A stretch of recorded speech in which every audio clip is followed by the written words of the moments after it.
the world of comedy premises was decreasing, getting tighter and tighter because there's just so many things that you couldn't say or you'd be attacked and run out of town. But this is just a real free and freeing feeling. And it's just wonderful to look out and see people of all shapes, colors, sizes, ages laughing together at just the ridiculous absurdity of it all. It feels like revolution, like we've always dreamed of, a revolution for free thoughts, free ideas, free people.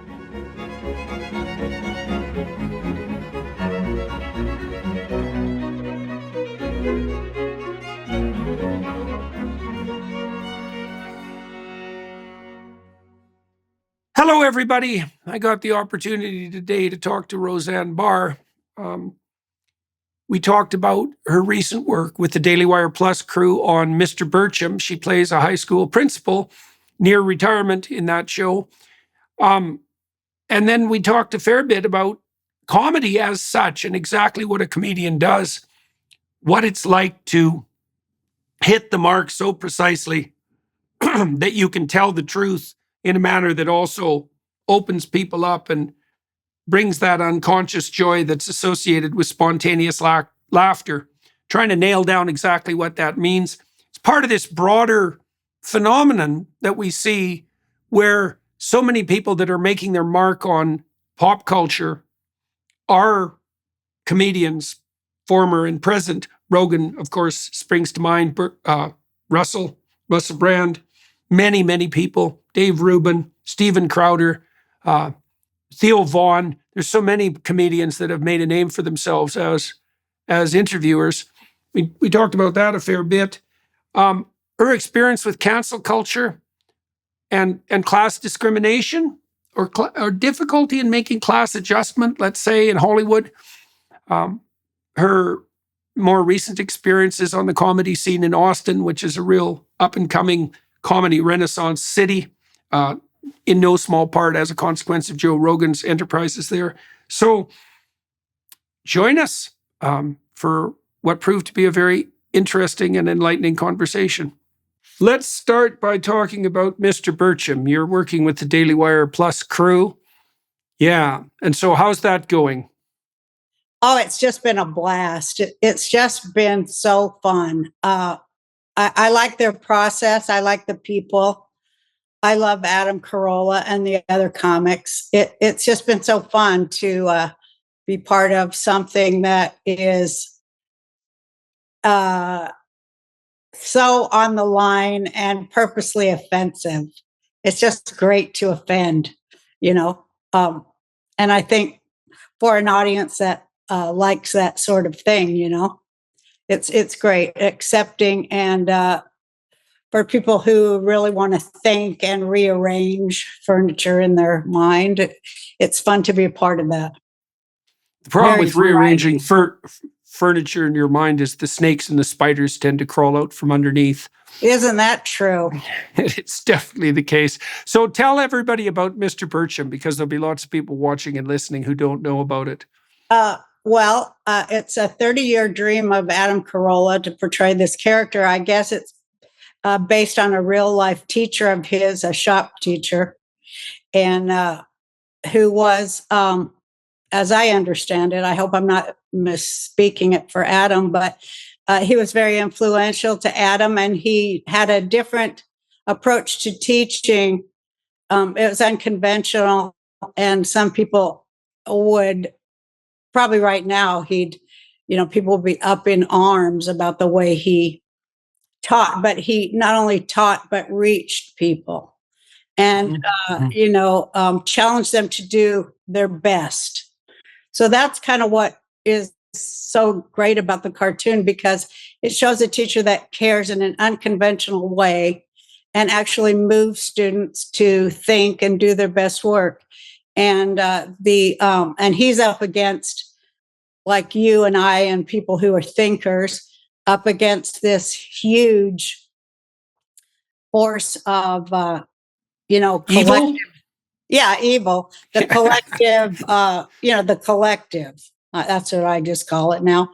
That has, their fascist definitions of everything, where people must obey, must bow, must repeat, must parrot.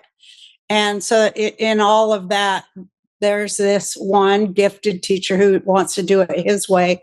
And he is, of course, under scrutiny by all the collective. And I played the principal, who's about 2 weeks from retirement and doesn't give a damn, just wants to get the retirement, and is trying to do what she has to do, and is a veteran. And so she's kind of on Mr. Birchum's side, but she has to obey the protocols. And the one character, oh my gosh, I'm blank on his name, but is played by Tyler Fisher. I'm so sorry, Tyler, but he plays Carponzi. Carponzi, yeah, and he's really a lib. He's a real pronoun type, guy that is all that. And he's trying to get Mr. Birchum fired, using the rules that Mr. Birchum doesn't follow. And so my character is trying to protect Mr. Birchum and trying to protect her retirement. So the best comedies, animated or otherwise, often have a very sharp and biting satirical edge, but underneath a certain amount of heart and genuine human connection. This was something that was very marked about The Simpsons, for example, because it was completely satirical, but at least for the 13 first seasons, and there were some stellar shows after that too. Really what made the series so remarkable was the fact that you actually ended up identifying with and liking the characters despite their manifold flaws. Do you ever watch the Trailer Park Boys? Have you ever seen that? Oh yes, I love that show. It's just okay. So why do you love the Trailer Park? Because I also love the Trailer Park Boys, which I'm very sad to say, but I'm a super fan, and it has the same quality, right? I mean, the characters are completely reprehensible most of the time, but there's a connection. They have a connection underneath that's genuine, and that gives the show. It's not just cynical, and it is genuinely funny. And so, what is it you like about the Trailer Park Boys? Well, I like just that it's absurdist. It's so based in reality that it's absurd, which is like what reality is right now. It's just so absurd. It's hard to write jokes when you're in the middle of just absurdia, because you can hardly top how ridiculous and absurd everything is. You just maybe need to just hold up a mirror. And that's what I like about it, because I had so many people in my life who are just like the Trailer Park Boys. Maybe they don't. I think the Trailer Park Boys have a lot of insight that the people like that, they do have a lot of insight. But, I think that it speaks greatly to class consciousness, which is what fascinates me more than anything else about, American culture. And Canada and the UK and, I guess the West, the fact that everybody is kind of blind to the fact that we live in such a class-based culture. It's like the last thing that anybody ever notices or talks about. But it's just so present in that show. And it's just so hilarious. All the things that come with that whole working class thing, which I just love it. One of the things that always struck me, the town I grew up in, the town I'm in right now, because I'm up in northern Alberta, is a working class town. And I suppose climbed the class ladder after I left Fairview. But one of the things I really missed as that happened was humor. I mean, the people I grew up with here, basically all we did to amuse ourselves was to engage in competitive bouts of humor. And that was ridiculously fun. And it was a way of gaining status too, because the funniest people had the most status, and also obviously the people that could take a joke. And in working class jobs, you need to be able to take a joke, that's for sure. Well, everyone does all the time in life, but among the intellectual class, frequently, especially among the posers, there's an absolute lack of humor, and that's very annoying. It is absolutely true. It's very dull and pretentious. And one of the things too that I've really learned, I think you can tell people who are dangerous because they hate comedians and they hate automobiles. I never thought about the automobile. Oh yeah. It's the same. It's the same. So I think it's that private, personal mobility and freedom that, car culture was always a working class culture.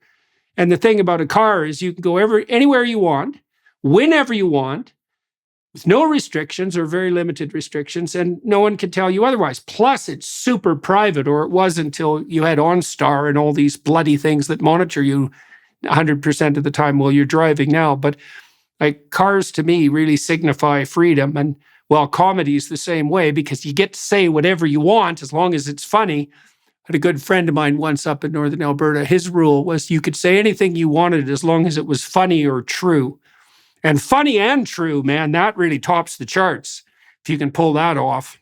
That's what that's like for sure. My family too was, of course, it was a dysfunctional family, and like everybody's, I guess everybody has an element of that. But we could say whatever. We couldn't ever. We weren't allowed to say we were angry or that something was wrong. We weren't ever allowed to whine, as it was called. But we could tell a joke expressing dissatisfaction or anger or rage or anything. And it would be, it would be accepted. Everybody loved it. We'd laugh it off. And that is like how we communicated the darker parts of our psyches, and it was okay. But if you would tell a joke and it would bomb in front of my dad, then then you get slapped. So I kind of got robotized into being a comedian because it was a way to express and to survive all of this stuff. So, I learned it that way. But it was kind of like that in all my friends' house too. If you were snappy with your wit, your parents appreciated it, even though they wanted to, beat the hell out of you. Sometimes they didn't. Yeah, well, the thing about discussing dark things with humor is that it has two advantages, I think. And the first is you get to shine a light on the thing that's dark. But more importantly, you get to show that you can stand seeing it and also that you can transcend it at the same time, which is really what you're doing when you laugh it off. So you're showing that there's something there that's negative and maybe even that's causing suffering, but at the same time, you're indicating everybody's willingness to look at it and also to rise above it. And so that's a pretty damn good deal. And this is why I think comedians... to dispel its power over us. Right. I always thought that comedy was... I do feel it's a gift. And a lot of us comics, when we're drunk and sitting there talking to each other seriously, which we do when we're drunk and drinking and stuff and getting serious about comedy, which we do, but it's probably really boring to non-comedians. But we talk about what a kind of a holy thing it is to be a comedian, to have the power of naming, being able to name something and then to dispel its power over us. But more important than anything, is the way I look at it, and I always bring it up, is to laugh power to scorn. They cannot survive that. And so we look at it as like, it is a holy calling in a kind of a working class way of telling the king or the emperor, hey, you're naked as hell, buddy.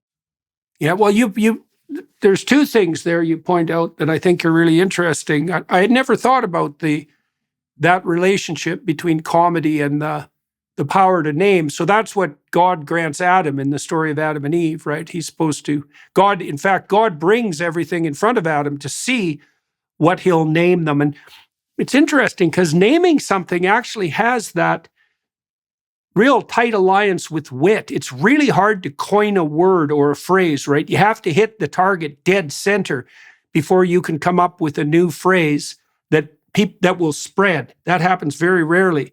That's a real mark of precise aim. And you're absolutely right. Precise aim is so much a part of it. Yeah, exactly. Yeah. And then the scorn issue, that's also dead relevant. Well, I think this is partly why you can tell the tyrants, because of their attitude towards comedians, is that it's the people who don't want to be unmasked, and especially who don't want to be unmasked in relationship to the fact that all their vaunted compassion is nothing but a play for power. They're the ones that detest comedians and have absolutely no sense of humor. That's a very dangerous thing in a person, to have no sense of humor. And so what does that mean if you have no sense of humor? Well, they have no sense of humor. Watching comedy, I've always been a comedy fan, and so was my father. He wanted to be a comic too, and I think he made me one. But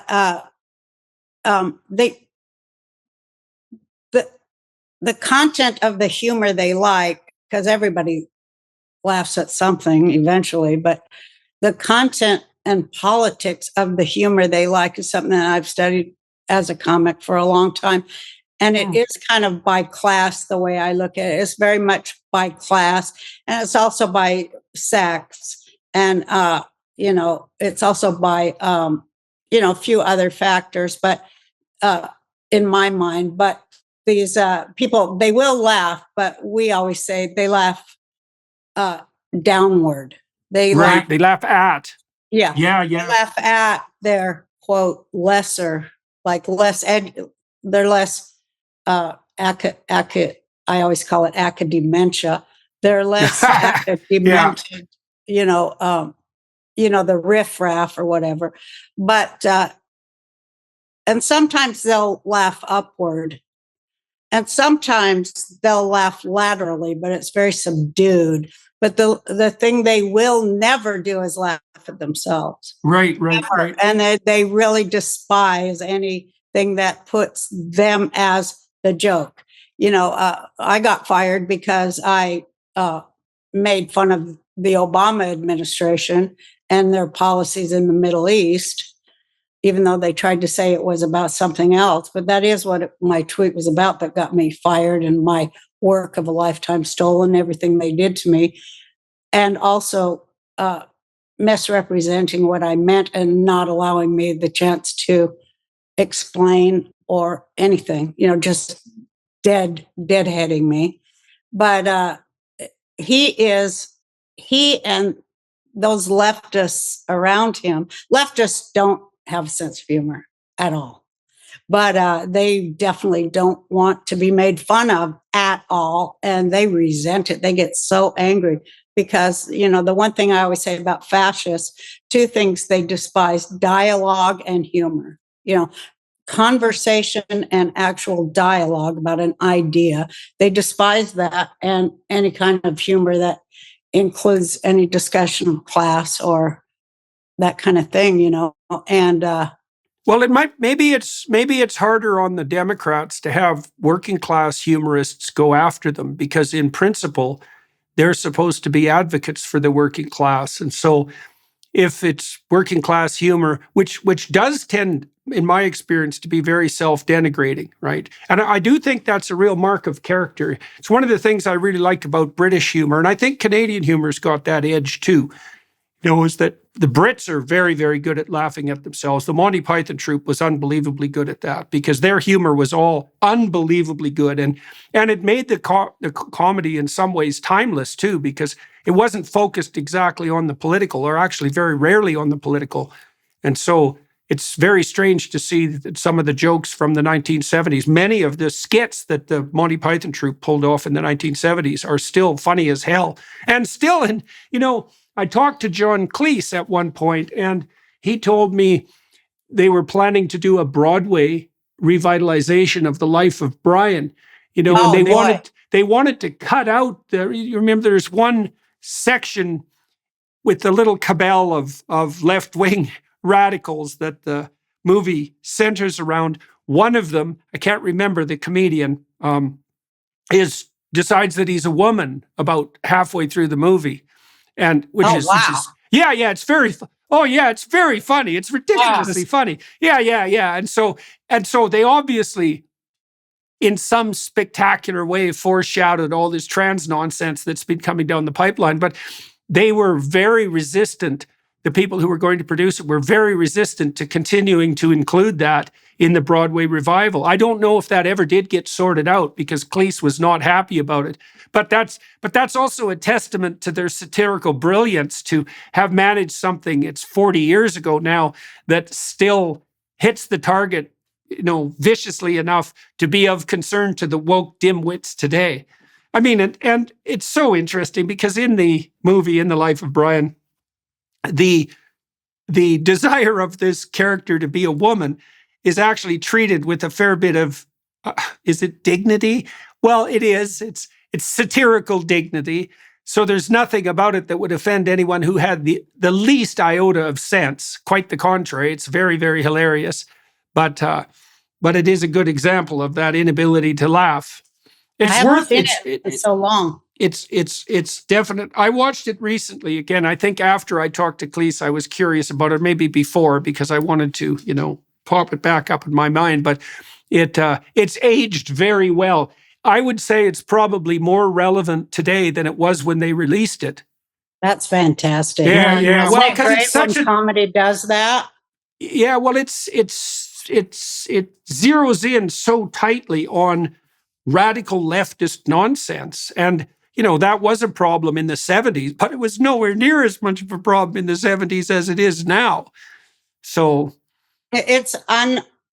we're in uncharted territory. We are. They think they have it all nailed down. So it's just so great down here in Austin, which is a blue city. And, I was nervous to come down here. My daughter and son were with me, and a friend. We went to the comedy club, and I'd had a few drinks, and I was pretty loose. My friends were there, and one of them wanted me to come on stage. And my daughter, my daughters are liberal, and oh my God! So she goes, "Mama, don't go on. It's a blue city. They're going to hate you." And I went, "I'm going on." I just was brave enough. Whatever. I was in the mood because my friends were there. Well, so I go on, and it was just fantastic. That I think a lot of it's because it's Austin, because it's a different kind of a blue city, but and they're young, but they loved it. I was shocked. My daughter was shocked, and it got me to move here, because a smart comedy audience is never woke. They're not woke, and they want to be challenged. They want to laugh at ridiculousness, and they want to laugh at themselves, and they want to hold their beliefs and their ideas up to the light and examine it. They're not cowed into silence like so many of the blue thing, just cowed into silence, because it is so huge. How are you going to fight it? It's so huge. It's everywhere. It's a monolith. And, they want to dictate everything we think, do, and say. And they think they're justified to do it. And they have no idea that they're fascists. They have no idea. I've found on my tours that the most enthusiastic audiences are in the most liberal cities. That's what it was. I was shocked. Yeah. Well, I also think, you said that people are censoring themselves and they don't even know it. Hey? And so in the, like, say, when I've gone to Portland's a good example, because I have very enthusiastic crowds in Portland and large crowds. And that's been the case for all the left-wing cities that I visited, even Berlin. We did a show in Berlin that was in the middle of the communist district. The Berliners regarded that as a provocation, the real lefties. Well, I didn't bloody well know that the theater was in the middle of a communist district. Essentially, I probably wouldn't have rented it if I would have known that. I'm amazed they rented it to me. We had a fair number of protesters, but the response was very enthusiastic. And it's a large part of it is just, it's relief on people's part. They don't even know that they're under this weight of continual lying having Yeah, to they have no censor, they idea. think, no. And so then they go somewhere where that isn't happening. And it's like, oh, freedom, you know?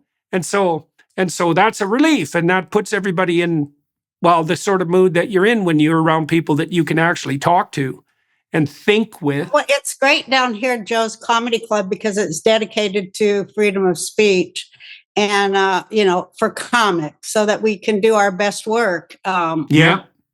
And that feeling of freedom is why comics from all over the country are moving here to Austin to be able to work. Yeah. And it's just great because it feels like a comedy renaissance, Exactly. We can't we can't challenge ourselves more. And had been such a long time where, the world of comedy premises was decreasing, getting tighter and tighter because there's just so many things that you couldn't say or you'd be attacked and run out of town. But this is just a real free and freeing feeling. And it's just wonderful to look out and see people of all shapes, colors, sizes, ages, laughing together at just the ridiculous absurdity of it all. It feels like revolution, like we've always dreamed of, a revolution for free thoughts, free ideas, free people. It's just wonderful. When I go on stage there, I always thank Joe for, creating the place for comics to have free speech. And then I say, my goal is to get 86 the hell out of here, to go so far, because, comics, we like to get in trouble. Diversification is key. One person who learned that lesson the hard way was Isaac Newton, who invested a large sum of money into the South Sea Company. Unfortunately for him, when the South Sea bubble burst in 1720, Newton lost a significant amount of that money. That's why diversification is so important, even for smart people like Isaac Newton. During times of economic uncertainty or market volatility, investors tend to flock to gold as a safe haven asset. Its value tends to increase during turbulent times, providing a buffer against market downturns, and is why people are turning to gold now. Birch Gold understands that navigating financial decisions can be daunting. That's why their dedicated in-house IRA department is there to guide you every step of the way. Birch Gold is committed to addressing your questions and concerns promptly. Their team is always ready to provide answers and clarity. Whether it's about fees, taxes on rollovers, or the timing of the process, they're here to ensure that you feel valued and well-informed. Text Jordan to 989898 to talk to one of Birch Gold's experts and claim your free info kit on gold. Their experts will teach you how to convert an existing IRA or 401k into a tax-sheltered IRA in gold. The best part is it doesn't cost you a penny out of pocket. Just text Jordan to 989898. That's Jordan to 989898 today. Well, the thing is, the funniest things you can possibly say are right on the ragged edge of disaster, right?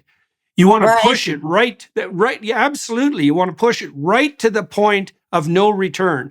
And if you can dangle there, that's hilarious. You want people to be thinking, I can't bloody well believe she said that. And it was so perfect, right? Now, if you go too far, well, then it's trashy or genuinely offensive or cheap. But it's a very, very, very delicate line to walk. I always get the crazy thing. She's crazy. Well, I've said for my whole career, that I have mental health issues. So it is kind of funny that it's kind of like they're saying she has so many mental health issues that she's completely mentally health challenged. Well, yeah, that's why I'm a comic. Yeah. Well, the thing is that pure crazy isn't funny. Like, it's just sad. I've been to comedy shows where the people, and these are usually, very early career comedy shows, let's say, where people come on stage and really do nothing but confess their sins, let's say, sexual and otherwise. And that is not funny. That's just sad.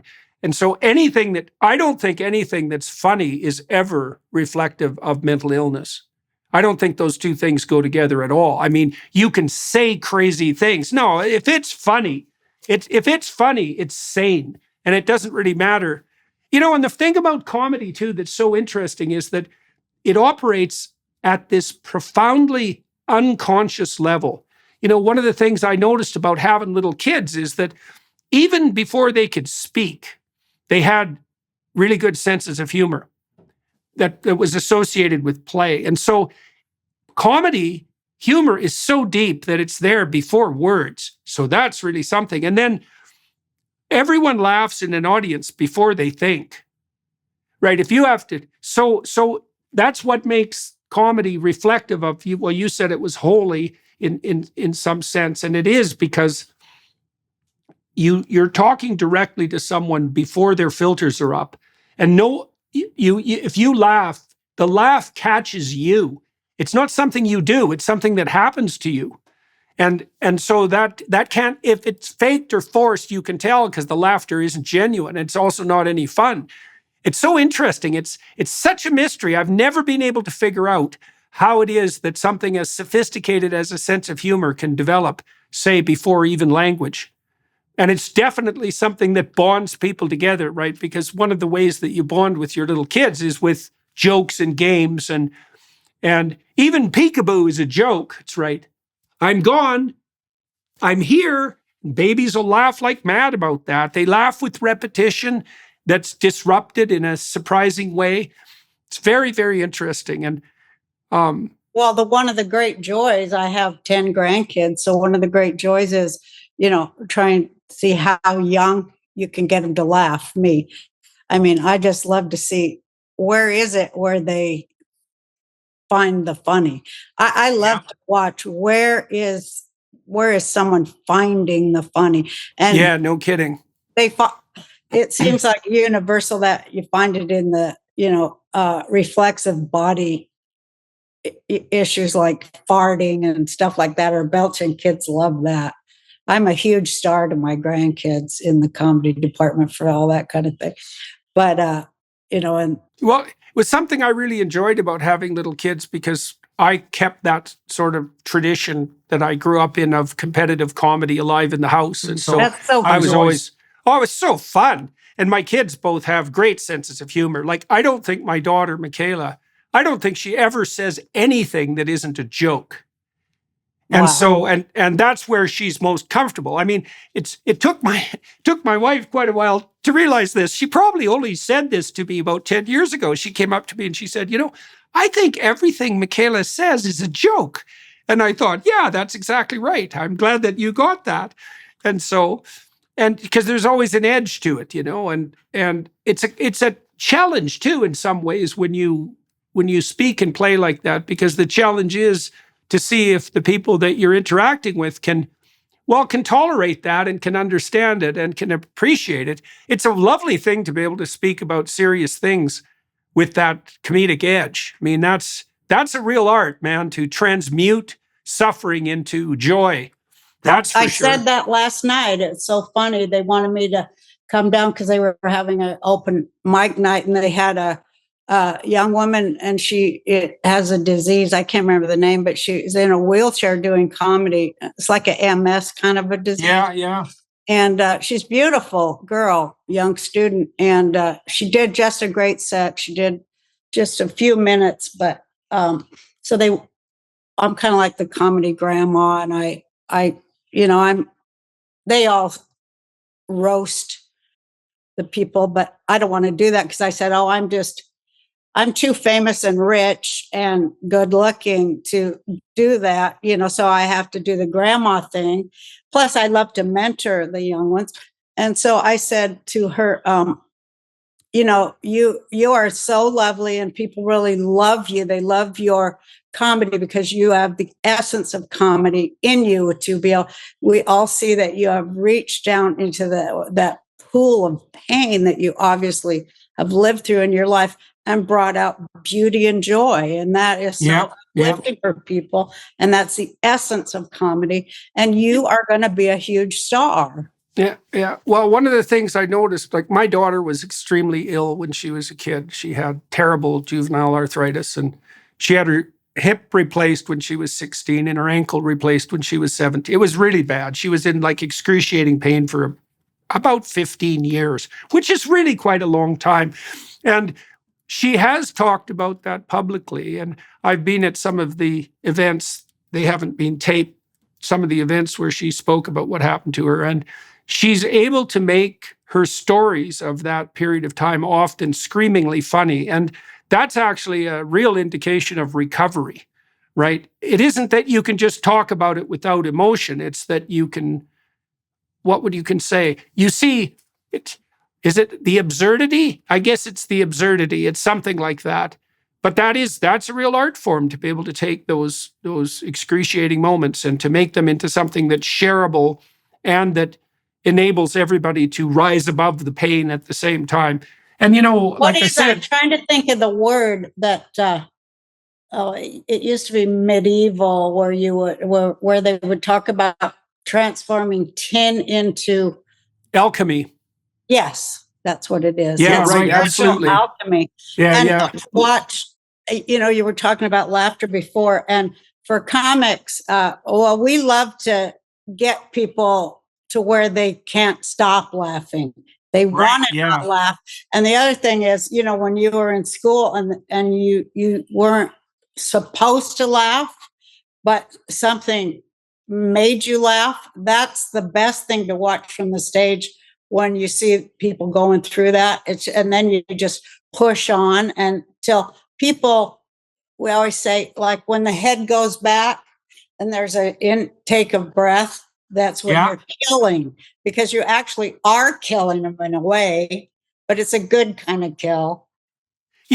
When I used to go work out with a couple of friends of mine in Boston, and one of the games we would play was to tell a joke when people were bench pressing. Because, when you laugh, you lose all your muscular force. And that's really interesting too, because I've been trying to figure that out as a psychologist. It's like, obviously, laughter is associated with play, and play is the opposite of power and aggression. Play is truly the opposite of power. That took me like 4 decades to figure out that play is the antithesis of power. And it's so interesting then when people laugh that they go, yeah, it's a very good thing to know, especially in your relationships, because if you're playing with your children or you're playing with your wife, then you know that you're not being a tyrant. And you can do almost anything in a spirit of play. I mean, it's hard when you're suffering, that's for sure. It's hard to transmute real pain into play. But if you're doing anything perfectly, you're doing it in play. And it's so interesting to see that when you make people laugh, they lose all their muscular force. They collapse into laughter, they dissolve into laughter, and it takes them over.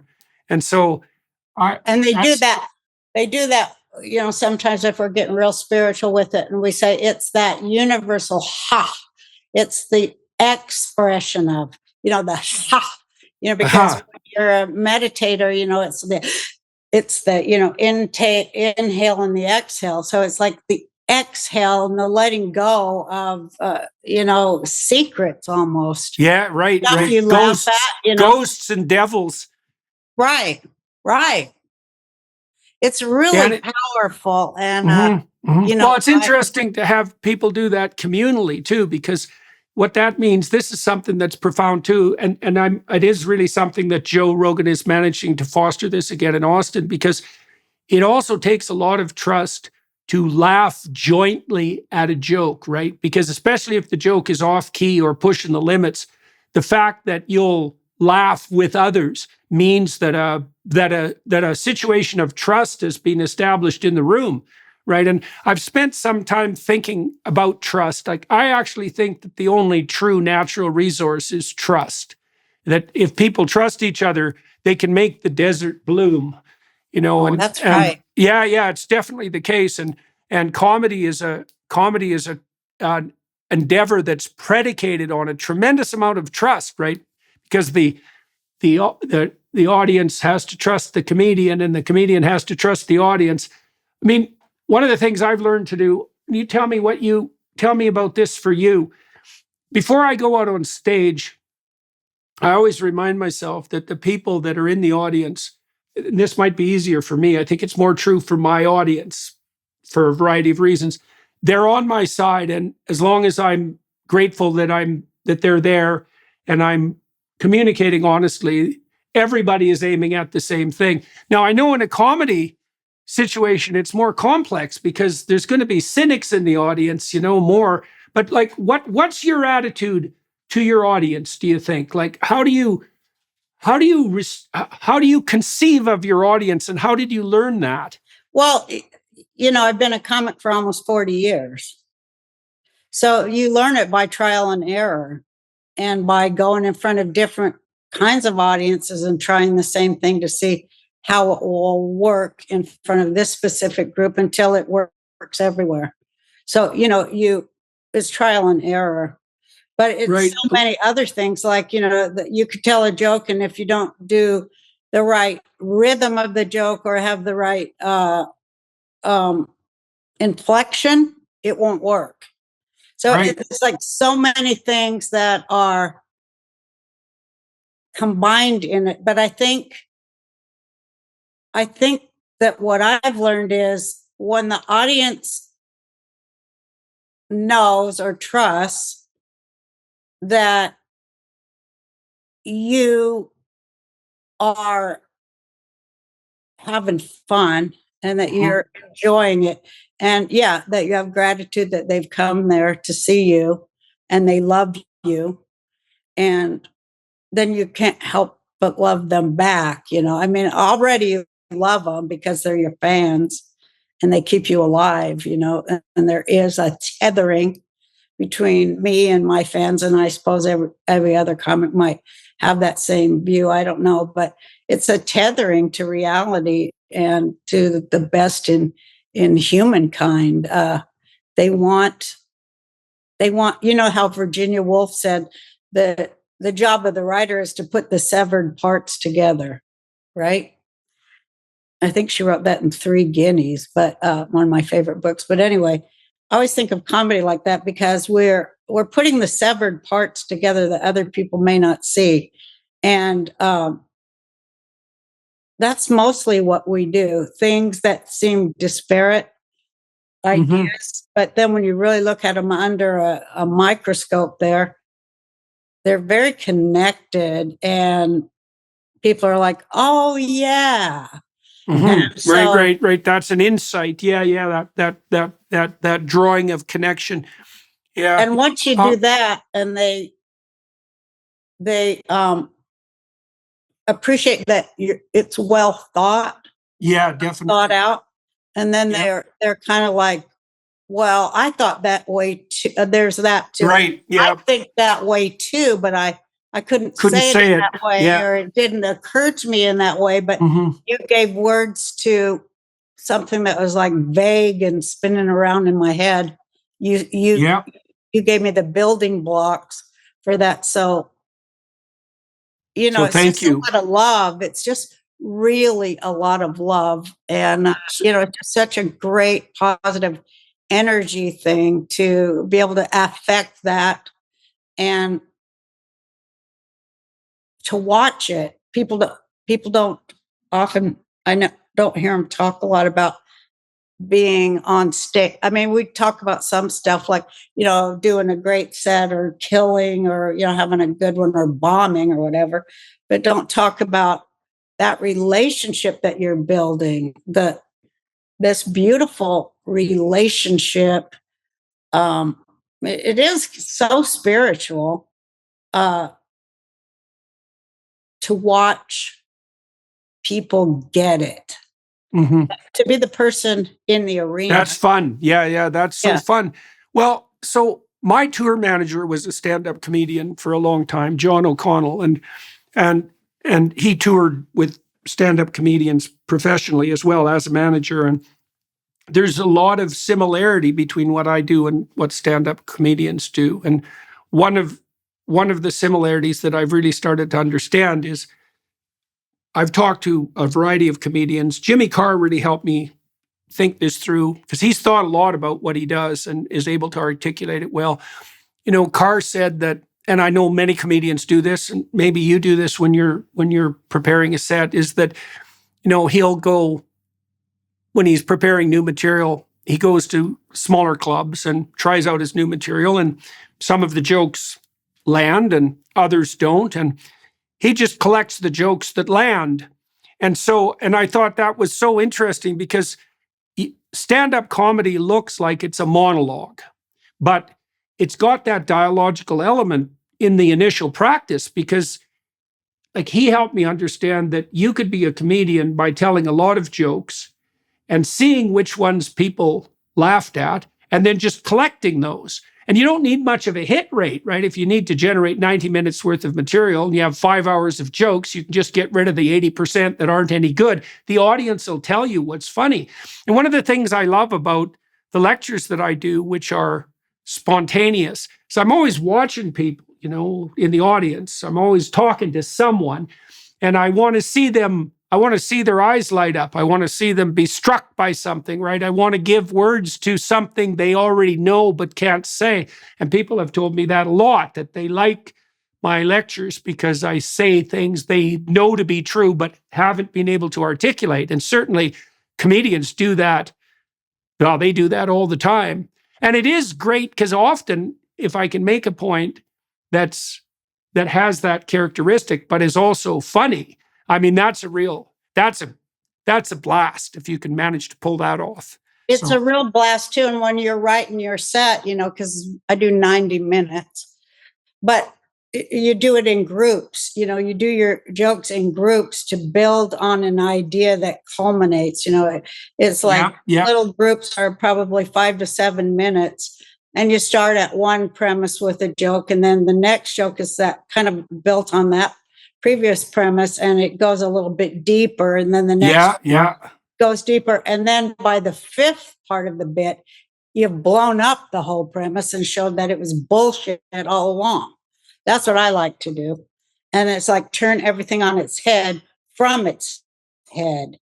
I can't really explain it, but that's my favorite part, because it's like, oh, we thought she was going to go left, but she went right. I mean, I'm not talking politically. Yeah. We thought she was going here, but the whole time she was taking us here.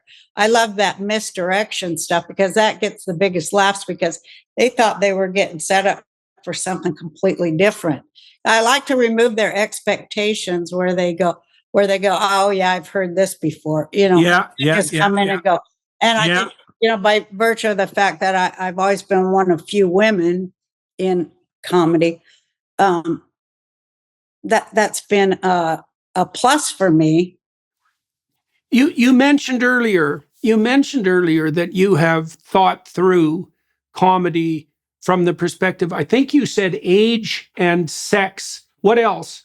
So talk a little bit more about being a female in the comedy industry, because most comedians are men. Like, my experience has been that truly comical stand-up comedian females are very rare. Yeah, so it's too hard. It's so hard. But one thing I found out, probably because I have 5 kids, I that's one of my good jokes. I say, I have 5 children. I used to be kind of pro-life. That's a good joke. Yeah, that's a good joke. But my friends are all comics. But, all these guys, I always ask people, because I'm nosy. I'm nosy old Jewish woman. And so I'll ask them, they always have a funny mom. So much part of it. So that's interesting. You know what? My mother just died. She died this week. And one of the great memories I have of my mother is, and this is something I always knew about her, is I could always make her laugh. And so that was a big basis of our relationship. I could always make Mom laugh by teasing her. In fact, I think the last thing I said to her when she was in the hospital, I was giving her hell about being in the hospital because my father was ill, and so we were worried about him. And then she ended up in the hospital, and I gave her a rough time, and that made her laugh. And so that's interesting. And I haven't heard anyone say that relationship of comedy with the mother is so particularly important, but that was definitely the case in my household. It was my mom that I could really make laugh. I wonder why that is exactly. It's obviously a form of play, but I wonder why it would be sex linked like that. Well, I want to hear more about your experiences as a female comedian. It's hard life on the road, eh? So that's part of the I didn't barriers. well, I didn't go on the road too much until I was older. I didn't come up like a normal comedian because I had so many kids, but I did go on tour for 18 weeks with Julio Iglesias as his opening act. There was the beginning of my bigger career. And yeah, that was so difficult. Oh my God, it was so hard to live through that. But when I started comedy, it was 1980, and they didn't like women. They didn't, nobody liked women too much then. If they do now, I don't think they do. But anyway, they really didn't like funny women, and they didn't like women comedy, and they didn't like women's comedy.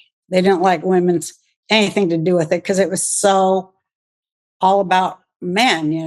It was all men, and it was very, it was fraternal and very collegiate.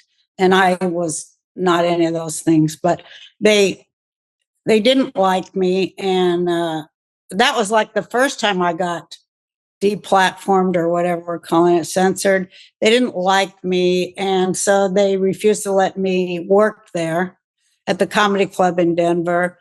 And but I wanted to do it, and so I had to go to these alternative places to do comedy. Like I would go to punk clubs, and I'd end up in mosh pit with no microphone doing comedy. That's why my voice is so loud, because I learned that there. Just telling jokes in a mosh pit. I mean, I can't believe it sometimes, but I mean, I learned so much. I'd go to biker bars. I'd go to jazz clubs. I'd go to Unitarian church, lesbian lunches, and to 20 people, and small groups, and it made me way better. It made me fearless. It made me, I bet, more determined. It made me better because it made me fearless, and fighting to keep my head above water until finally some men comics from LA came, and they saw me, and they went to the club that had censored me and said, "You really should let that girl," that's what they called me, you should let that girl on. She's really funny. And they pressured the club to let me back in. And so they did, because I had these really strong male comics who were well known, who were traveling through Colorado, through Denver, advocate for me. So had I not had that, I don't know what would have happened, but they kind of treated me like a nice sister. They were very brotherly to me. And once that happened, I kind of took off. And that was only a matter of about 4 years. Then I went to Hollywood, and I had one of those overnight things that happened. I was there one night, and I got all these breaks and ended up on the Tonight Show. And my first time on the Tonight Show, Julio Iglesias was a guest and picked me to go on tour with him, and I got my TV show from that. So it was really a matter of one night. So why did Iglesias decide that a comedy show was a good way to open his Well, concerts? everybody had a comic opening for him back then, and I was doing housewife jokes, and his fans were women, and he thought it would be a good idea, and it was a blast. Oh my gosh, it was so fun. I had not ever really been in front of big crowds before, because I had just been in Denver, but to play the Astrodome in front of 50,000 people as just a stand-up comic, it was overwhelming and fantastic to stand there on stage in front of that many people and hear the laughter coming down off the walls like it's raining down from heaven. It was just wonderful. And we did that all through the United States. And so that made me more efficient as a comic, and more excited and more efficient. What do you mean? What do you mean by more efficient? to be able to, as Mitzi Shore called it, who's the mother of all of us stand-up comics, really, from the Comedy Store in LA. She would always say, your job is to deliver the mail. You were up there for 2 minutes and you didn't deliver the mail. You're fumpering and humpering and you weren't delivering the mail. She always say that, and so the efficiency of setup, punchline, next, just the efficient rhythm of no fat, no long premise with extra words, to edit, to go. And, I had famous comic friends who they befriended and mentored me. Like, I met Rodney Dangerfield and he chose me to play his wife. He never had done that before. Oh, yeah. And, Bob Hope even, and Phyllis Diller and Dick Gregory, Richard Pryor, all these people I could name that I love so much would sit around and speak with me about comedy. And they taught me about removing the fat. Even an extra word is making you less efficient because you want to say the least amount of words and the perfect amount of rhythm with the right inflection and expression. And, that's a lot of stuff. For sure. That's a lot of editing. Plates.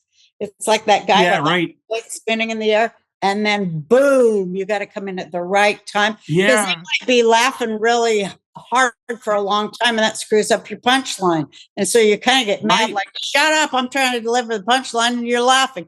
But then you go, hey, they're supposed to, that's what you're here for. Just, you're going to have to chill. So you have to figure out, how am I going to navigate this to get the best punchline? Because I know it's a good punchline and I want a huge laugh. I don't just, because I monitor the laughs we all do, like, oh, I'm only getting a 6 when it should have been an 8.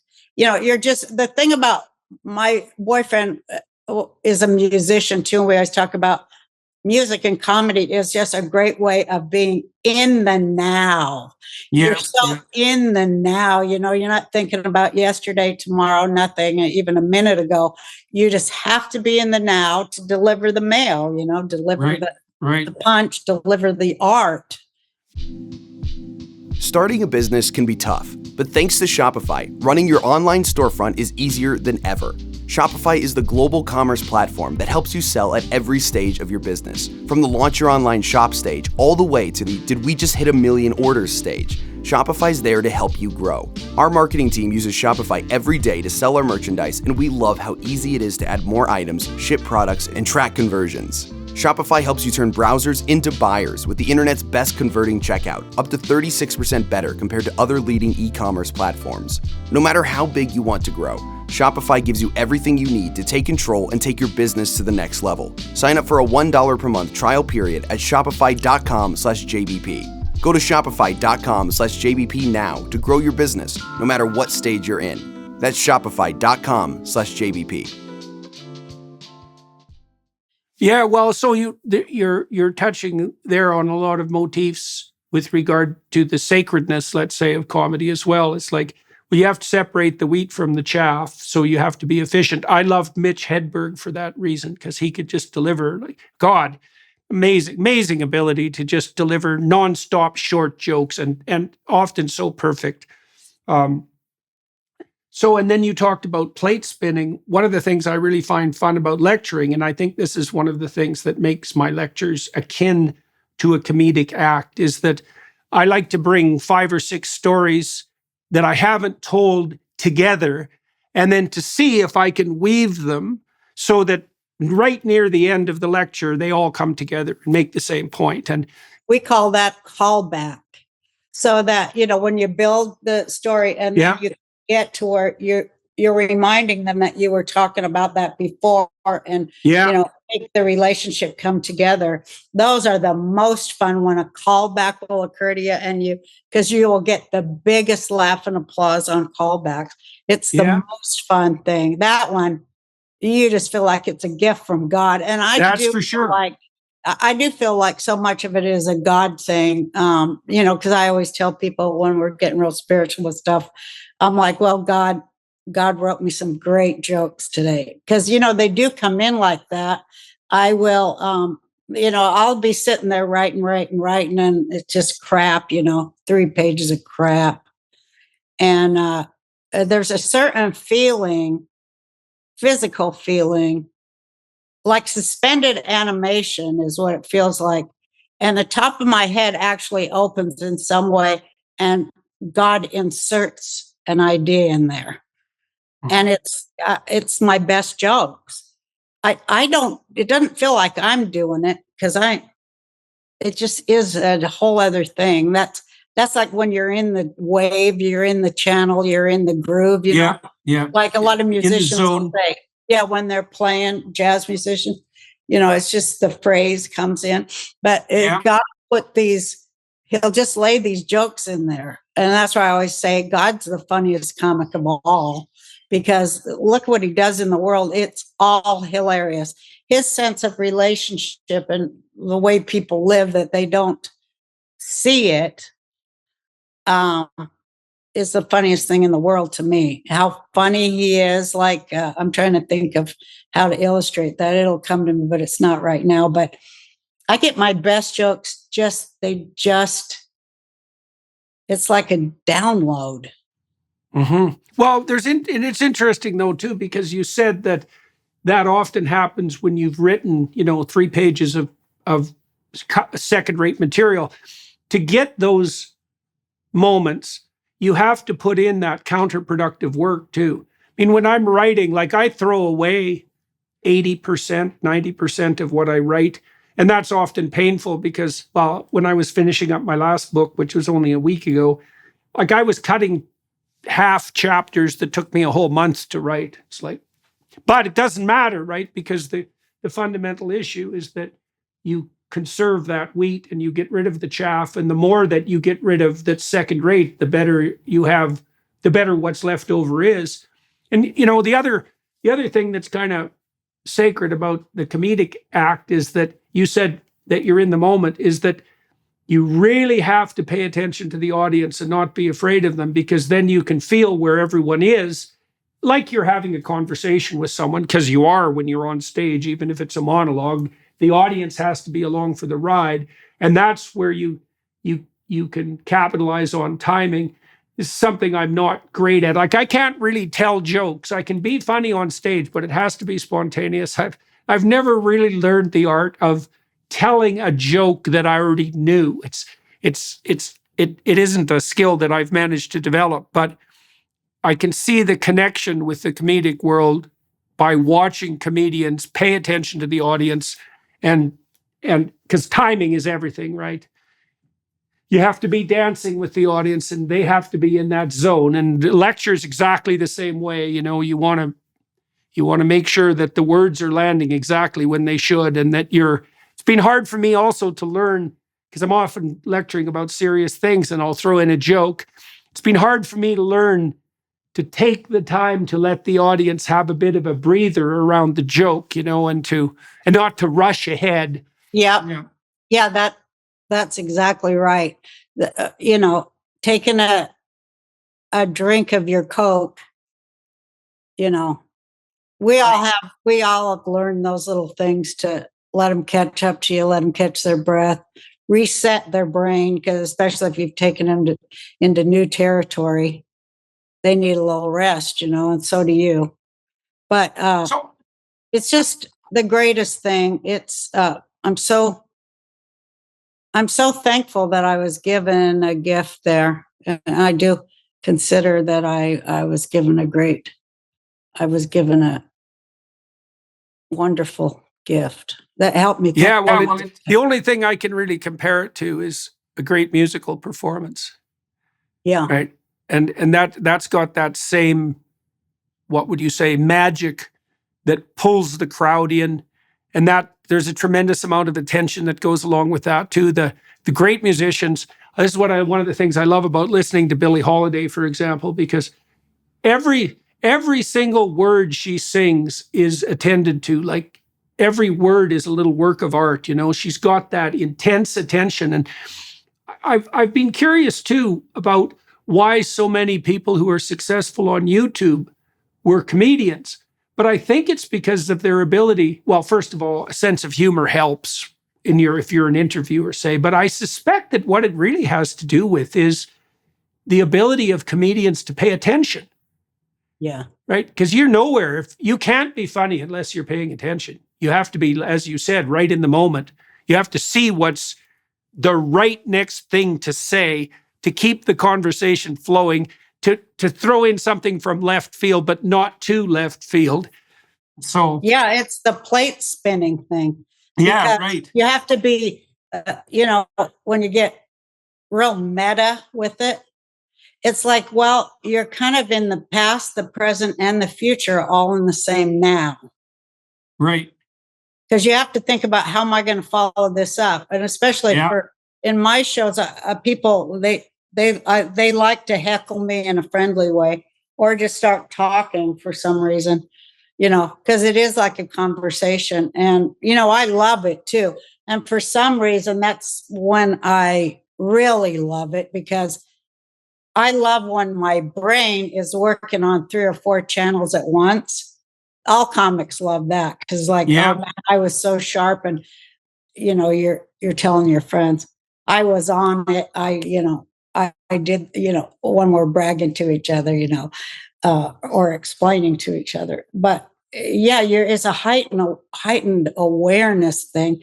And I don't know, if you're funny in life, you're even funnier on stage, because you got the stress and the pressure of, I better be good, and it propels you. But how did you cope with, how do you cope, and did you cope with jokes that don't work?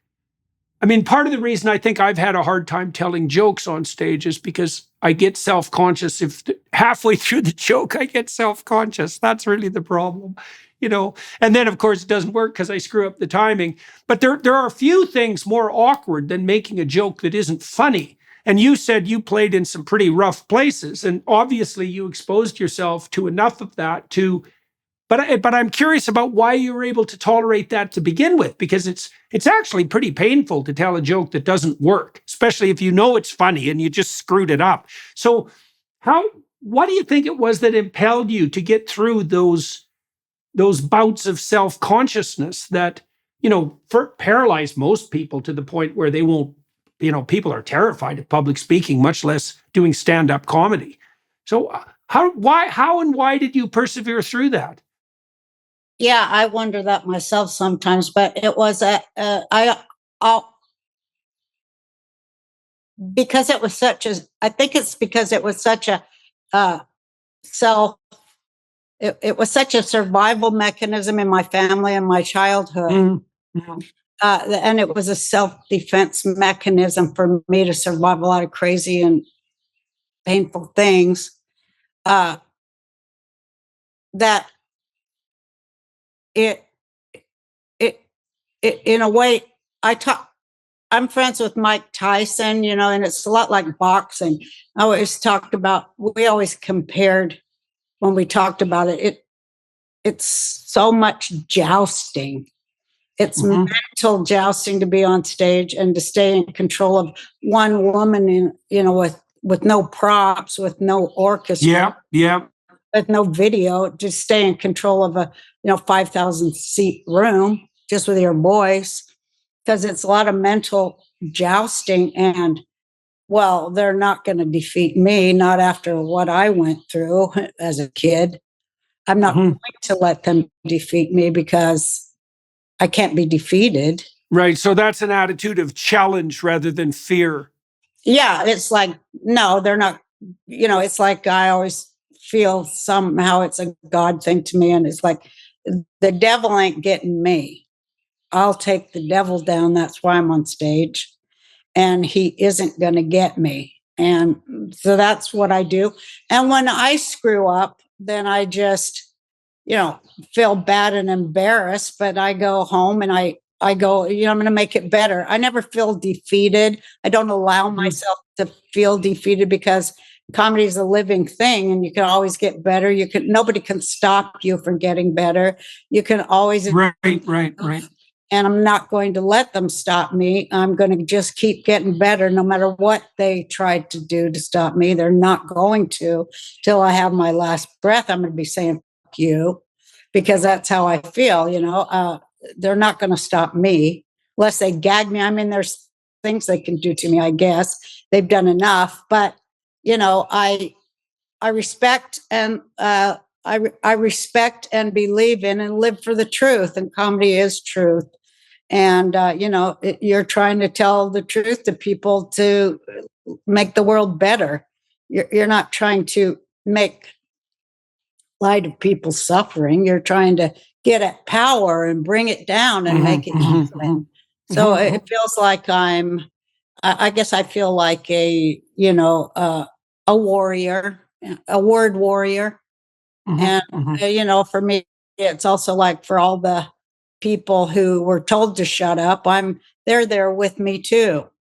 I see it. So I see it so deeply like that, because, geez, it is like that, Yeah, well, it is. Well, I think that's especially the case if you're a comedian who's popular among the working class, because working class people, the sensible ones, and I think most working class people over about 40 are pretty damn sensible. That doesn't necessarily mean they're particularly articulate. And people can be wise without being articulate. And then if you're a working class comedian, then you have as you pointed out, you have the opportunity and the privilege of articulating that. And that is a big deal. And it is something that's going to make people love you, because people like to have the words at hand to say what they know to be true. And it is a very peculiar thing too, isn't it? I love the idea on my show. I've probably written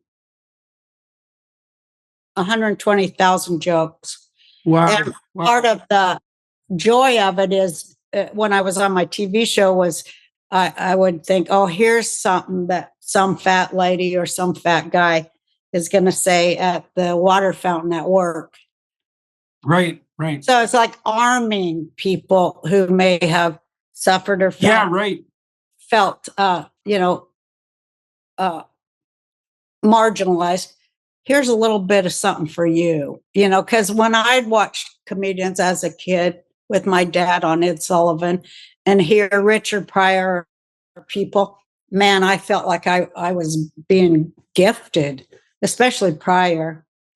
But, all of them really. But I loved Richard Pryor. He is my idol and became a friend, which was a wonderful part of being a comic. But, I got what he was doing as just a little tiny girl. I saw the implication of everything he was doing. I knew that he had gone, I knew that he was inside a stereotype, kicking down the walls from the inside. I knew that. And I said, I can do that. I can do that. My friend, Michael Malice, I don't know if you know who he is. Oh yeah. I know Michael. Michael's very funny. He's very funny. And he told me, he goes, God, with you, it's pathological. He always tells me, your funny is pathological. You can't turn it off, like in private. And, it is pathological. But, when I'm in the mood for it. But, and I'm a crusader. And a lot of us are, Richard was. Well, tell me a bit more about Roseanne and how that started up and why it was you think. Yeah. Tell me about the show and why it was that it turned into such a smash hit. What do you think you did right? I mean, first of all, it was very unlikely, right? You said you had these weird coincidences happen to you when you went off to Hollywood and it all came together pretty quickly. So how did you, what did you say yes to and why did you make it work? How did you make it work? Oh my gosh, that one's real. I have the story I tell normal people, and the normal press people. I always wanted to be a comedian, and So I started at age 28 to tell jokes. But the real thing is, when I was little and would watch TV and see like Father Knows Best and all these shows, I'd look around and go, hell, this is nothing like my family. Nobody has diabetes and none of the men are fat and covered in hair. It was nothing. I go, this is nothing like anything I've ever seen. Where are these people? They're not screaming. They don't eat with their mouth open. And I had it in my head since a young age. Boy, I want to get on TV and have my show. And I want to do the Roseanne show where I show people that I know on TV. How come there's nobody like our family on TV? But we did have the honeymooners, I remember. Right. I loved, and I also idolized Jackie Gleason. And I loved the honeymooners so much because that was a real working class miracle, that show. Still, that one stood up over time, over a century. It's still brilliant. And just like a bare set and human dialogue. That guy was so great. Charlie Chaplin, all these things. You know who I really love? Mr. Bean. That guy doesn't even need language. He's so great. But, so I always had the fantasy, someday I'm going to get on there and show a family of fat people that fight. And it was always in my head. And I wanted to show another less perfect thing. And it was always in my head. And so after the Julio Iglesias tour, Hollywood came knocking to do a show. And so I said, yes, I'd like to do that. And I don't know, I thought it was going to be a lot easier than it was. Once I signed up and got into it, like so many people say, especially comedians, and then you see how the shit works. How the sausage is made. Yeah, how the sausage, it's like, what have I done? Right. What have I got myself into? And just trying to keep your head above water where they're trying to drag your feet down. It might be easy to just toss all of your discipline to the side for the summer, but a life of greatness doesn't happen by taking the easy route. The Hallow app offers an incredible range of guided meditations and prayers that are designed to help you deepen your spirituality and strengthen your connection to God. With Hallow, you can embark on a journey of exploration, diving into different themes and types of prayer and meditation. From gratitude to forgiveness, each session offers a unique experience, sparking your curiosity and deepening your spiritual understanding. You can choose different lengths of meditation to fit your schedule, whether you have a few minutes or an hour. With its user-friendly interface and hundreds of guided meditations, the Hallow app has quickly become a go-to resource for people seeking spiritual growth and healing. You can download the app for free at hallow.com/Jordan. It allows you to set prayer reminders and track your progress. Hallow is truly transformative, and it'll help you connect with your faith on a deeper level. Don't lose your prayer habits this summer. Maintain your peace and deepen your relationship with God. Download the Hallow app today at hallow.com/Jordan for an exclusive 3-month trial. That's hallow.com/Jordan. Well, it's a production mill, eh? So, I mean, it's a funny thing for a comedian to do a sitcom because those aren't the same thing. They're really not the same thing. And you could see very funny people become less and less funny as their sitcoms progress, partly because I think they just get exhausted. It's like, well, there's only so many golden eggs the goose can lay. And then there's so many people that you have to please too, whereas when you're on the stage, well, you have to please yourself and your audience, but there isn't that your group of 40 people, even if they're on your side. I don't know how, it's got to be very difficult to do comedy collaboratively. So yeah, I tried it, and I worked out a system that kind of followed along with being a mom. I'll have the final word. You guys can play, you can put in things, but I'll have the final word. And because I could write a joke, I could overwrite. I don't want to say they had shitty jokes, but a lot of times they did, and I just snap it in because I have pathological joke writing ability, and I cannot not do it. I cannot not correct a joke. That's right. I can understand that. Yeah. And I so that was just part of just the whole gestalt of what I did. And well, that's a sign of expertise. When great chess, there's as many chess possibilities in a single chess game as there are atoms in the observable universe. And so it's so there's a lot, but an expert chess player can look at a board and know what to do. Like, it's a gestalt. And that expertise you're talking about with regards to jokes, that really is the sign of being an expert. You see the patterns, and if you see them, it's like seeing an obstacle in front of your path or something like that. You can't not see it. And you said you wrote 120,000 jokes. How many of them do you think were funny? What percentage do you think were funny? Like, truly funny? All.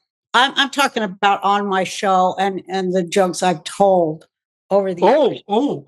'Cause I probably have like 6 hours of jokes that I've told as a stand-up comic. And then the show, what was it? 3 or 4, 10 years of 20 to 30 episodes a year.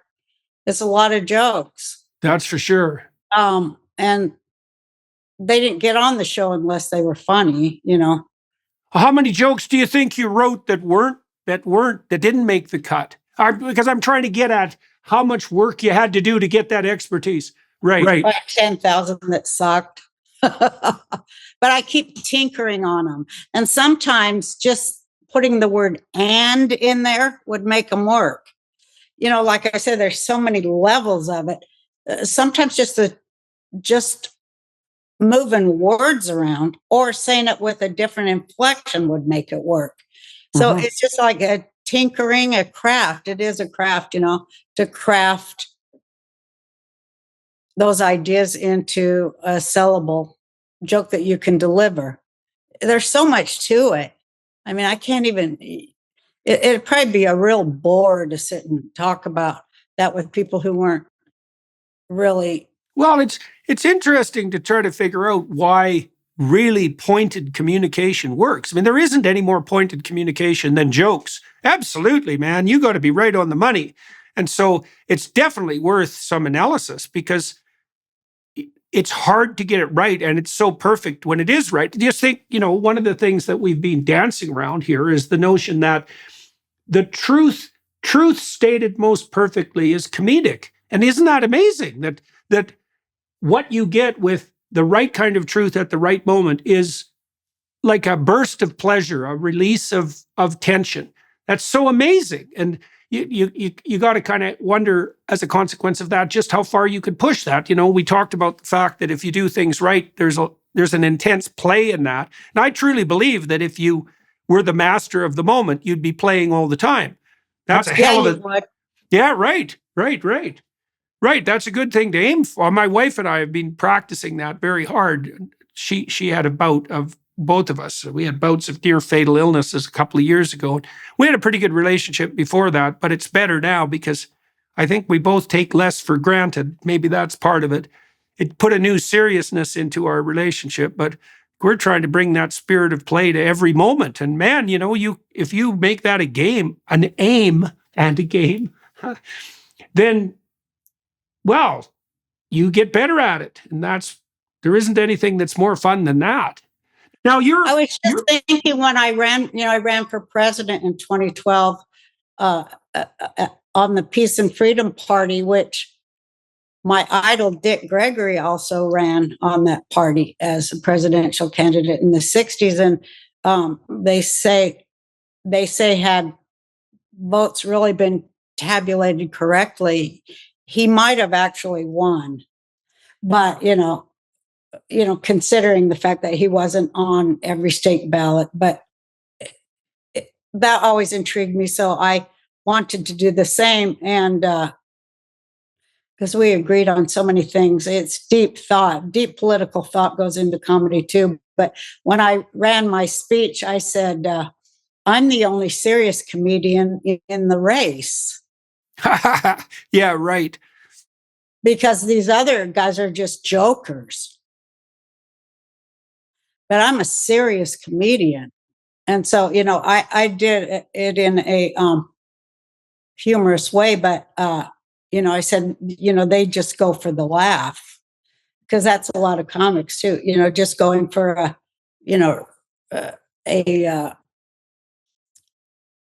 Cheap laugh. cheap laugh. Yeah.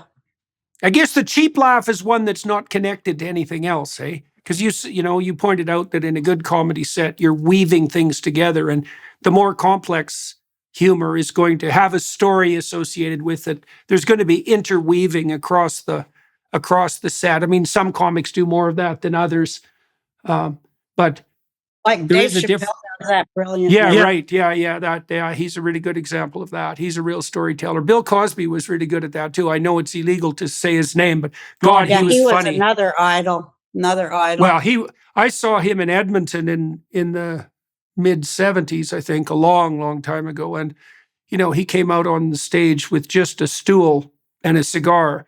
And he had people laughing so hard in the audience that they were literally hyperventilating. It was amazing things to watch. And he was a real storyteller, right? It wasn't, I mean, there are comedians like Mitch Hedberg that are like, their stories are one joke long. And Jimmy Carr does that too. You can pull that off. But Cosby was a real storyteller. And it was an amazing thing to watch his mastery of the stage. Such a catastrophe when things blew up, when he blew things up around him. That was such a drag, because on the surface, he had done so much good, and he was so funny. I mean, he was crazy. He was a crazy master of the stage. Well, it's like they say there's such a thin line between madness and talent, and he's the textbook example. Yeah. Well, his shadow got the best of him, right? So many comics have the same problems with their outlets and how they don't have a lot of self-control there, but on stage it's a master. Yeah. Hey, so now you're spending a fair bit of time, we talked a little bit briefly just before the podcast started, you're spending a fair bit of time in Austin, and you're going to be doing shows at Rogan's Comedy Club, eh? The Mothership? No, I'm doing it at another place called Cap City Comedy Club, and I'm going to be there in Austin June 17, 18, and 19. How big a venue is that? I think it's pretty small, maybe 300 seats, but it's a good place to work it, And you always try. It takes about a year to get a whole new hour. Right. So, and then you have to tool it, and so it's at the point to take it to an audience, and I'm kind of excited about it. I haven't done a 90-minute show in Austin yet, so I do look forward to it. Yeah, it's going to be a blast. Okay, now you did say that you had performed at Rogan's Comedy Club, though. Yeah, I have sets there, but we only do like 15, 20-minute sets. Oh, I see. So you're developing a whole, And when was the last time you did that? Oh my gosh. I guess it was about a year and a half. When I did. So what, now you're working on Mr. Birchum. What, do you have what are your plans for your future? I mean, you've had a bumpy ride with all the cancellations. Yeah. Yeah, I'm doing a podcast on I guess it's where everybody is doing podcasts. YouTube, Rumble, Apple, it's called the Roseanne Barr podcast, which I'm really getting into. I've done 49 of them now. Oh, yeah. And I'm just loving that, the conversations with intelligent people and fighting the good fight, trying to wake people up, trying to say the things that are like missing. I like to go to the places that are not really being talked about. And how are you picking your guests? I pick them by, mostly it's people who call and want to be on, because a lot of people are calling and wanting to be on, which is flattering. And I'm like, yeah, I'd love to interview. I just had Tulsi Gabbard on, And that was a fantastic interview because She's a tough cookie. yeah, we both are from Hawaii. I mean, I also live in Hawaii part of the year. And to be able to talk about Hawaii and how it creates a different kind of culture and a person with a different sort of point of view than the mainland, we got to talk about that and then talk about politics. Of course, I'm a huge Trump supporter. And so I like to talk about that and what that means. To me, it means populism and the awakening of populism, which I think that's the whole point of everything. What do you think of Trump as a comedian? I've got this I think book. he's funnier than hell. The guy I've got this funny. book that someone put together and they gave me. It's a library edition, so it looks like a very professional hardcover, and it's called The Collected Poetry of Donald Trump. I have that and book. what you have that book? It's hilarious. It is hilarious. It's all his tweets. Fun. Oh, you have that book? That's so funny. Yeah, but I read through that and I thought, oh man, like he's definitely underappreciated as a comedian because like he's very pointed, like very very pointed. But that's a hilarious collection. It's ridiculously funny. And I know that's part of the reason he connects with working class audiences because he's got that vicious wit. Yeah. Oh, yeah. He's just hilarious and people love it. That's what I appreciate most about him is, how funny he is. And, when they don't like you, like when they don't like me and they start writing your jokes up as if they're serious, that's hilarious too. Just to be part of that or read it or watch it. It's like how arrogant they are. That'd be like, remember Henny Youngman's joke, "Take my wife, please." Remember? So that'd be like if the press would go, Henny Youngman is trying to traffic his wife. They write it as a joke, as if it's a serious thing. Because they don't, like that's also what get humor. Well, it's also one of the real dangers about being funny and telling jokes, because a really good joke taken out of context often looks very dark and bad, right? It has to be, because it's something that only works in the moment. You have to set it up properly. It's very context dependent. And so it's very easy for someone who wants to savage someone's reputation to take a joke out of context and to use it as a bludgeon. And so it's one of the... That's what happened to me. But, they had been trying to do that to me since I first walked into Hollywood, because I thought it was like, how dare she, who didn't go to Harvard, has no degree, how dare she reach people? Right. It was the class issue was always so hard when you asked me about Hollywood. It was always that.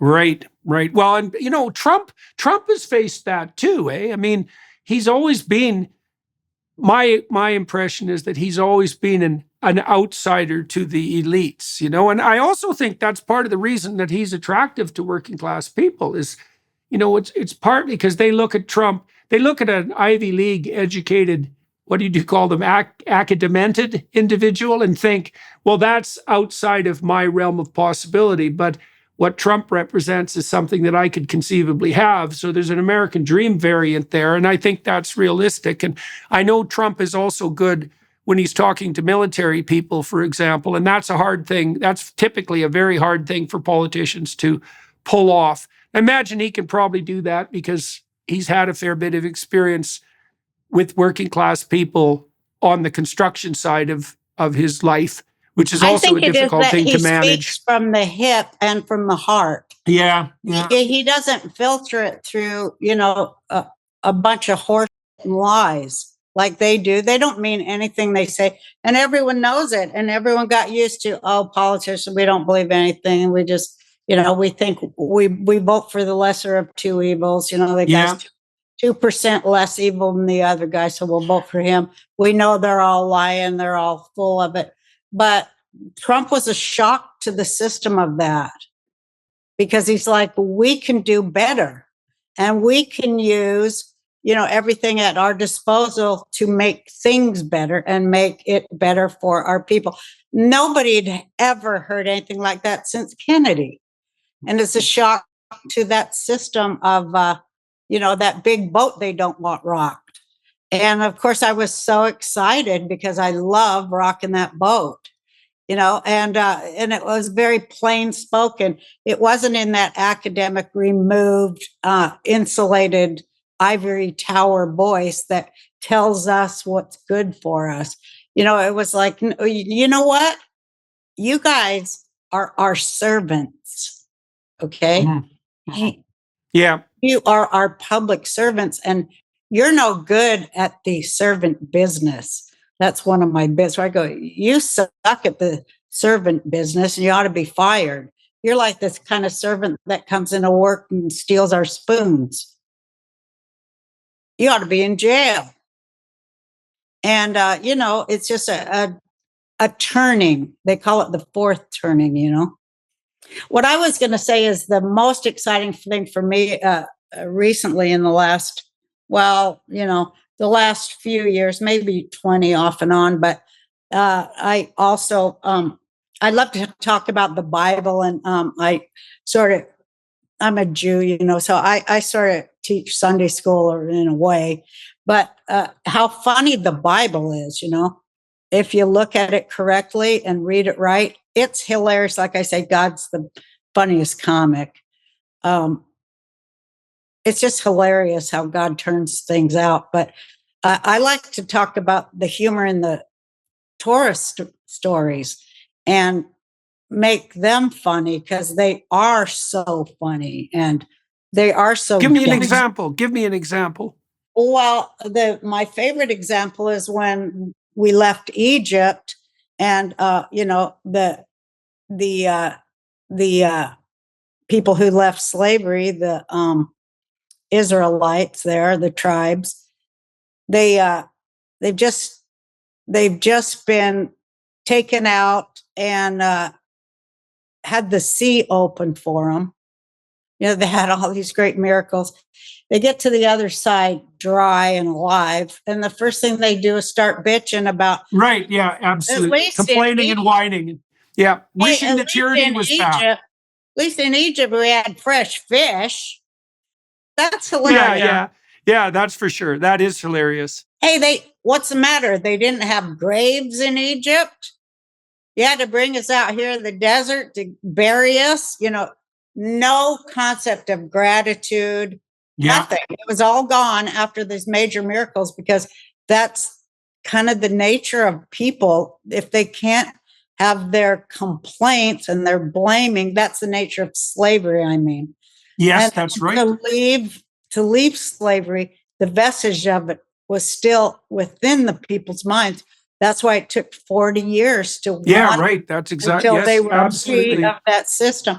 So, I mean, it's just humorous that, and like the story of there's a scene in Exodus where the Israelites are complaining about not having anything to eat, and God sends them so many quail that, like, there's 3 feet of quail everywhere as far as you can see, and they're literally eating so much quail that the bones are coming out of their noses.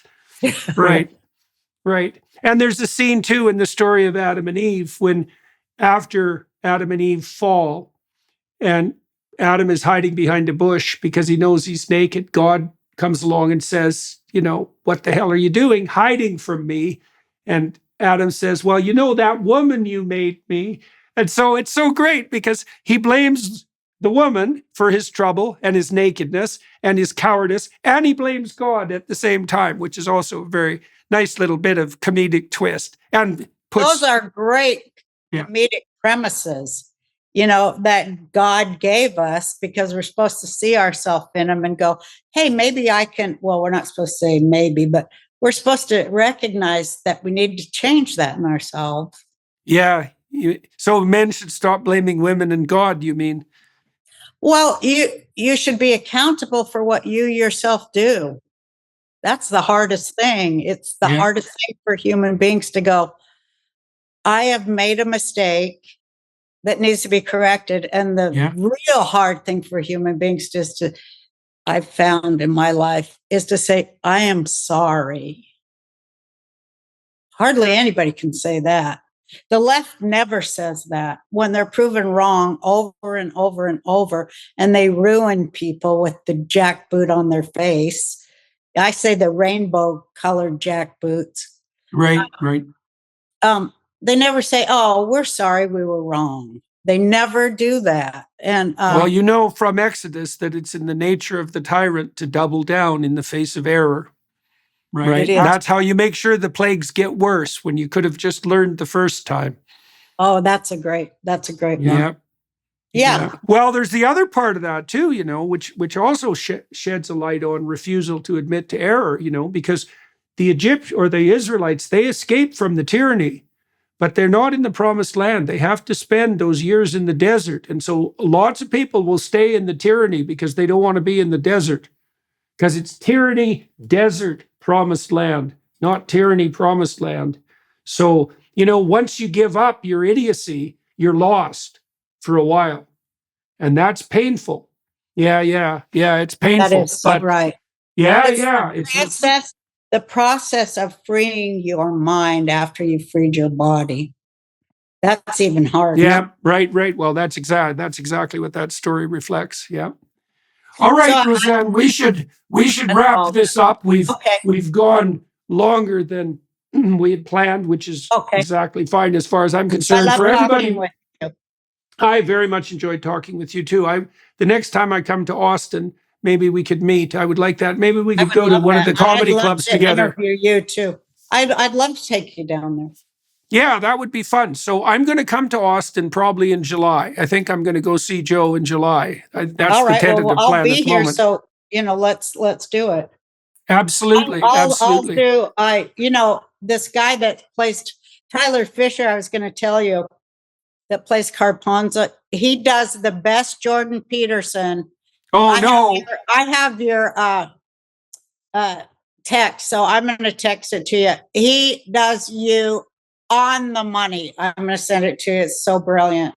Oh, that's a terrible thing to even contemplate. So I'm looking forward to that. All right, so let's get together when I come down to Austin. I think that would be fun. All right. And for everybody watching and listening, I'm going to continue to interview Roseanne on the Daily Wire side for another half an hour. I think we'll probably talk a little bit more about cancellation. And yeah, I think we should delve into that and into the how you've coped with that and what you plan to do about it in the future, and what people should be when they find themselves in that situation, and what you've done.